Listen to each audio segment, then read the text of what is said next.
Assalamualaikum warahmatullahi wabarakatuh. Sabahul khair. Kaifa halukum jami'an? Alhamdulillah khair.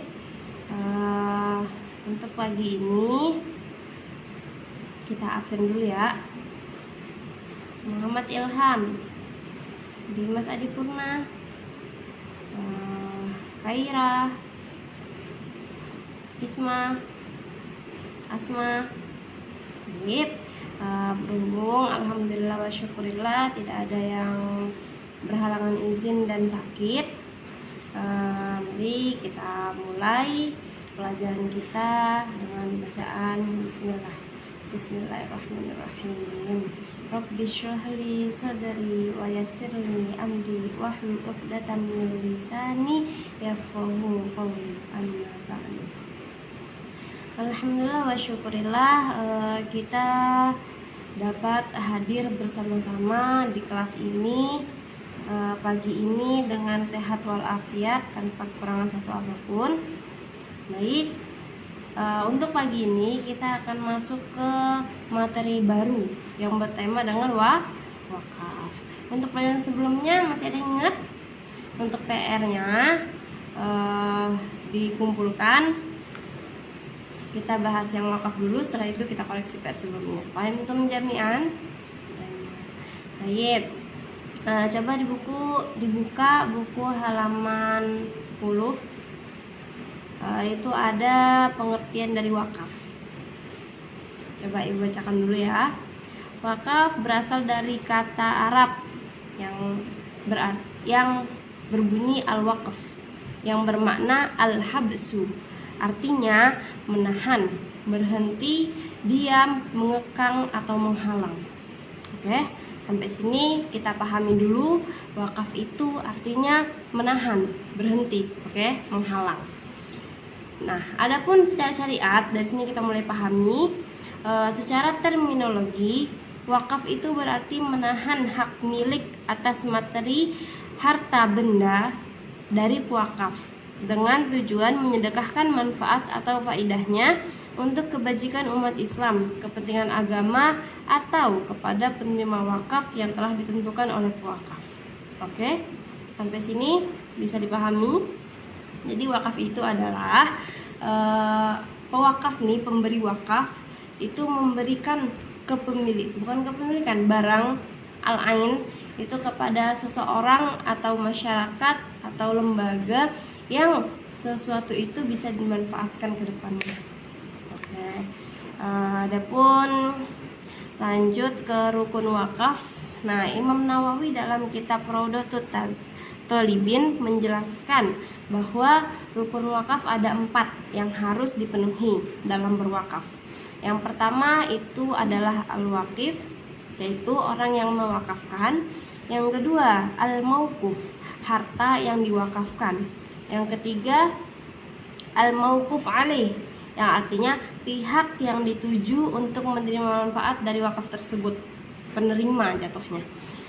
Yang keempat itu sighah, lafaz ikrar wakaf dari orang yang mewakafkan. Sama kayak jual beli itu ada lafaznya. Nah, ini di wakaf itu ada sighahnya. Lanjut, syarat-syarat wakaf itu ada 4. Oke, jadi dibacakan. Yang pertama, syarat-syarat orang yang berwakaf, al-waqif. Yang pertama, A, memiliki secara penuh harta itu, yang artinya dia itu merdeka mewakafkan harta itu. Bukan misal dia mewakafkan sebuah tanah, dan tanah itu emang resmi miliknya dia, bukan tanah yang OTW dijadikan warisan yang hak miliknya masih punya bapaknya, bukan. Atau tanah yang masih dikredit dan segala macam, itu tidak bisa menjadi hak wakaf. Oke, tidak bisa menjadi syarat wakaf. Yang kedua yaitu berakal, jelas. Pada yang berwakaf ini harus berakal, tidak boleh yang psikopat, tidak boleh yang kurang akalnya. Lanjut, yang ketiga itu berusia baligh. Nah, anak-anak yang sudah memiliki harta yang niatnya diwakafkan itu belum bisa masuk syarat karena dia belum baligh. Yang keempat itu mampu bertindak secara hukum atau rasyid, artinya cerdas gitu. Oke, paham? Lanjut, yang kedua itu syarat-syarat harta yang diwakafkan atau al-mauquf. Nih, syarat hartanya itu yang pertama, harta yang diwakafkan itu harus barang yang berharga. Ya, seperti yang dijelaskan tadi, seperti tanah atau masjid atau bangunan yang berharga yang bisa dimanfaatkan. Lanjut, yang kedua, harta yang diwakafkan itu harus diketahui dan ditentukan barangnya. Jadi apabila harta itu tidak diketahui jumlahnya, maka pengalihan milik tidak sah. Ini kan jatuhnya wakaf itu pemiliknya berpindah tangan dari yang awalnya punya pribadi, misal diwakafkan untuk masyarakat menjadi masyarakat gitu. Jadi kalau misal dia ingin mewakafkan tanah yang jumlah ukurannya itu tidak pas, tidak sesuai, tidak diketahui. Misal itu tanah ada 1 hektar misal. Nah, yang menerima tuh nggak tahu ini ukurannya berapa, nggak tahu, pokoknya terima aja. Nah, itu tidak masuk syarat menjadi hak wakaf. Lanjut, yang ketiga yaitu harta yang diwakafkan itu pasti dimiliki oleh orang yang berwakaf. Seperti yang dijelaskan tadi, harus punya dia, harus emang dia yang punya. Yang keempat, harta itu mestilah berdiri sendiri, tidak melekat kepada harta lain atau disebut juga dengan istilah ghairah sahih. Nah, ini adapun jenis benda yang diwakafkan ada 3. Yang pertama, wakaf benda tak bergerak, diam, seperti yang Ibu sebutkan tadi, tanah, rumah, toko, dan lain-lain. Nah, para ulama sepakat tentang disyariatkannya wakaf jenis ini. Berarti jenis ini boleh termasuk wakaf. Yang kedua yaitu wakaf benda bergerak, bisa dipindah seperti mobil, hewan, dan lain-lain. Termasuk dalil yang menunjukkan bolehnya wakaf jenis ini adalah hadis. Ini disebutkan hadisnya. Adapun Khalid, maka dia telah mewakafkan baju besinya dan pedang atau kudanya di jalan Allah Ta'ala. Hadis riwayat Al-Bukhari, Muslim. Yang ketiga yaitu wakaf berupa uang. Adapun syarat yang ketiga yaitu syarat-syarat orang yang menerima manfaat wakaf. Orang yang menerima wakaf al-mauquf alaih, yang pertama yaitu penerima ditentukan pada pihak tertentu, yaitu jelas orang yang menerima wakaf itu apakah seseorang, 2 orang, atau sekumpulan masyarakat yang semuanya tertentu dan tidak boleh dirubah. Oke, jadi jelas siapa yang memberi, siapa yang menerima, berapa orang yang memberi, berapa orang yang menerima, itu harus jelas. Persyaratan bagi orang yang menerima wakaf tertentu bahwa ia mestilah orang yang boleh untuk memiliki harta, yang seperti tadi harus berakal salah satunya. Nah, itu disebutkan harus orang muslim. Yang kedua merdeka. Yang ketiga itu adalah kafir zimmi yang memenuhi syarat. Yang memenuhi syarat ini boleh memiliki harta wakaf. Selain itu, misal yang seperti tadi gila, atau akalnya kurang, atau belum baligh dan segala macam, itu belum boleh menjadi orang yang memiliki wakaf, harta yang ingin diwakafkan. Adapun orang bodoh, hamba sahaya, dan orang gila tidak sah menerima wakaf. Oke. Yang kedua, penerima tidak ditentukan. Maksudnya tujuan berwakaf tidak ditentukan secara terperinci tapi secara global.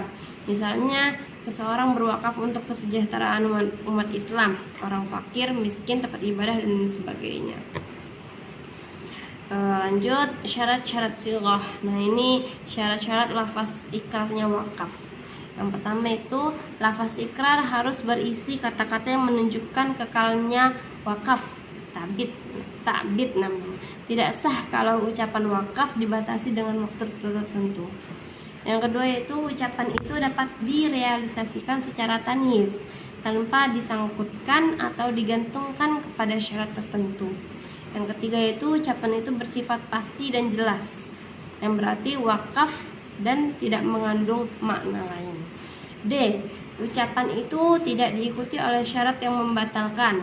Apabila semua persyaratan di atas dapat terpenuhi, maka penguasaan atas tanah wakaf bagi penerima wakaf adalah sah.